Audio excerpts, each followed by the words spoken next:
Real flavour news में आपका स्वागत है। आपके साथ मैं हूं जाहिदा सुलेमान।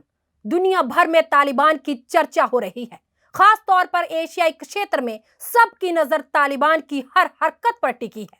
और जहां तक बात भारत की है तो ऐसा लगता है कि भारत के पड़ोसी देश तालिबान के सहारे भारत को हर मुहाज पर घेरने की तैयारी में जुटे हैं।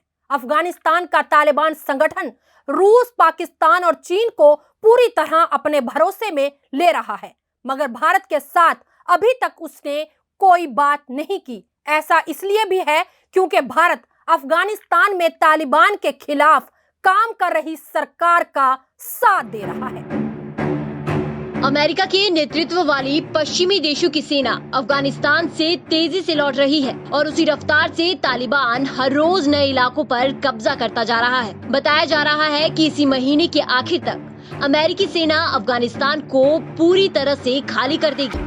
ऐसे हालात में भारत खुद को एक अजीब स्थिति में पा रहा है। तालिबान को आधिकारिक तौर पर कभी मान्यता नहीं देने वाला भारत अब तालिबान को सत्ता पर काबिज होने की ओर बढ़ता देख रहा है। शायद यही वजह है कि भारत अपनी बरसों पुरानी नीति को छोड़कर तालिबान के साथ बैक चैनल से वार्ता कर रहा है। जून में जब भारत के विदेश मंत्रालय से पूछा गया कि क्या भारत सरकार तालिबान के साथ सीधी बातचीत कर रही है, तो विदेश मंत्रालय के प्रवक्ता ने कहा कि भारत अफगानिस्तान में अलग अलग स्टेक होल्डरों के संपर्क में है। विदेश मंत्रालय ने तालिबान के साथ किसी वार्ता की पुष्टि नहीं की, लेकिन उन रिपोर्टों से इनकार भी नहीं किया जिनमें कहा गया था कि भारत तालिबान के कुछ गुटों के साथ बातचीत कर रहा है। हाल ही में भारत ने कंधार से अपने वाणिज्यिक दूतावास से अपने कर्मचारियों को वापस बुला लिया, लेकिन साथ ही ये साफ किया कि कंधार में भारत के दूतावास को बंद नहीं किया गया और कंधार के पास भीषण लड़ाई की वजह से एक अस्थायी उपाय के तौर पर ये कदम उठाया गया है। पिछले साल अप्रैल में भारत ने हेरात और जलालाबाद वाणिज्यिक दूतावास से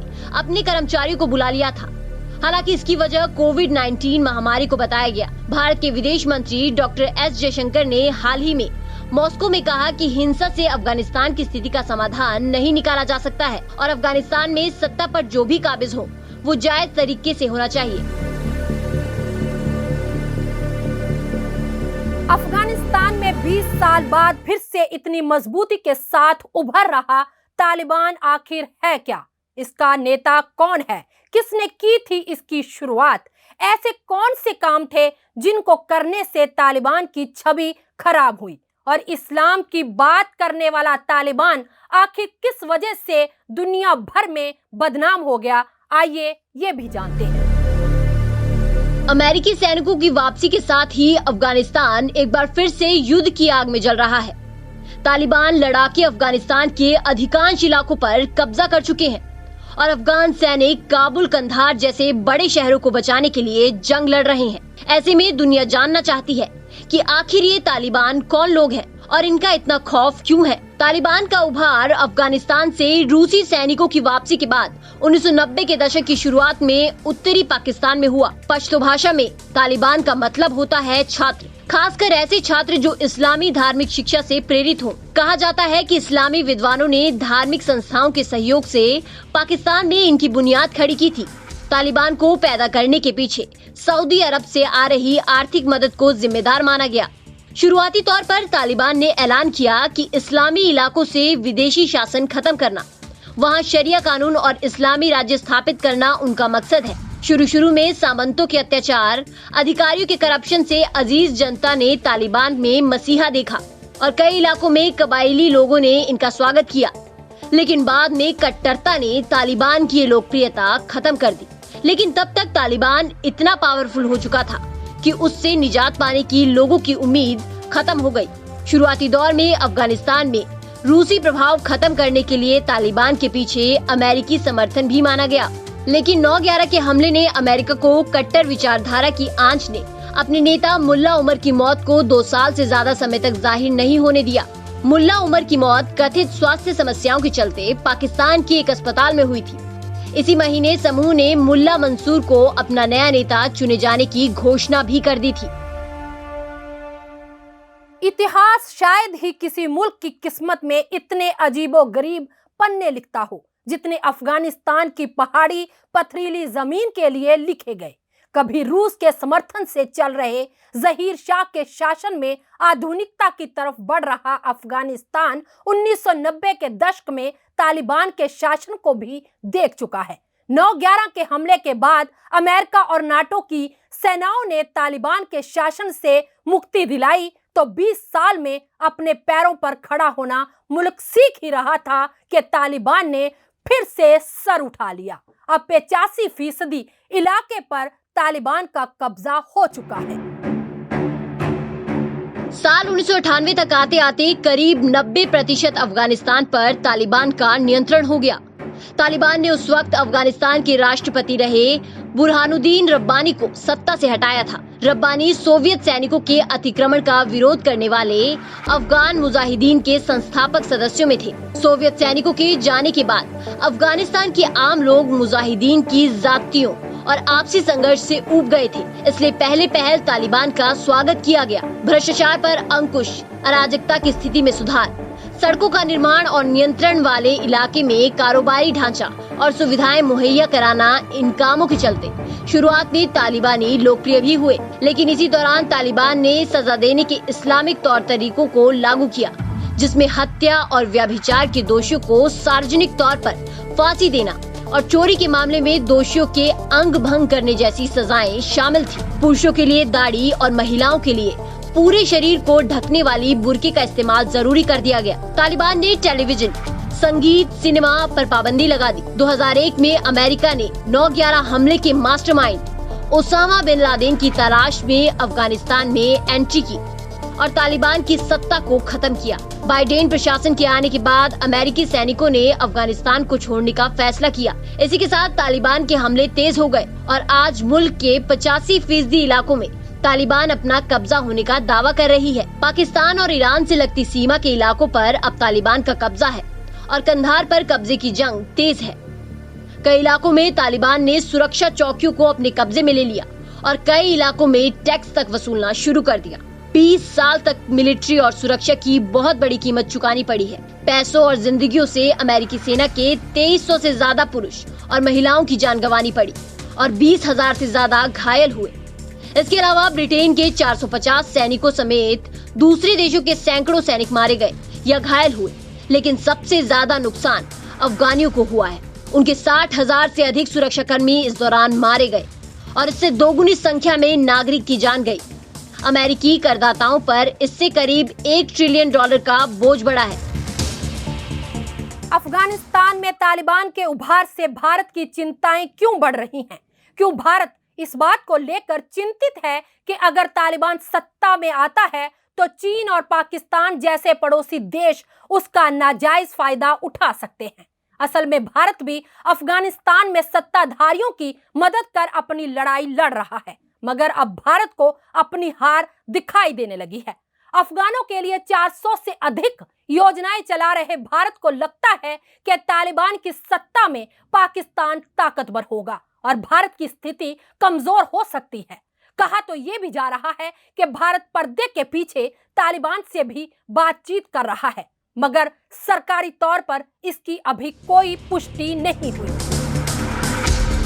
पिछले कई वर्षों में अफगानिस्तान में इंफ्रास्ट्रक्चर परियोजनाओं और संस्थानों के पुनर्निर्माण में $3 अरब से अधिक का निवेश कर चुका भारत इस बात से चिंतित है कि अगर तालिबान सत्ता हासिल कर लेता है तो इन निवेशों का क्या होगा। पिछले साल नवंबर में भारत ने अफगानिस्तान के लिए एक नई विकास पहल की घोषणा की, जिसके तहत वो काबुल को पानी की आपूर्ति के लिए एक बांध बनाएगा और $8 करोड़ की लागत से 150 सामुदायिक परियोजनाओं का निर्माण भी करेगा। मगर इन निवेशों से कहीं ज्यादा भारत की चिंता ये है कि तालिबान के अफगानिस्तान में सत्ता हासिल कर लेने पर कहीं वो पाकिस्तान के खिलाफ अपनी सामरिक बढ़त न खो दे। तालिबान के राज में जहां अफगानिस्तान पर भारत की पकड़ कमजोर हो सकती है, वहीं पाकिस्तान का दबदबा कई गुना बढ़ भी सकता है। पाकिस्तानी फौज के प्रवक्ता मेजर जनरल बाबर इफ्तिखार हाल ही में कह चुके हैं कि अफगानिस्तान में भारत का निवेश डूबता दिख रहा है।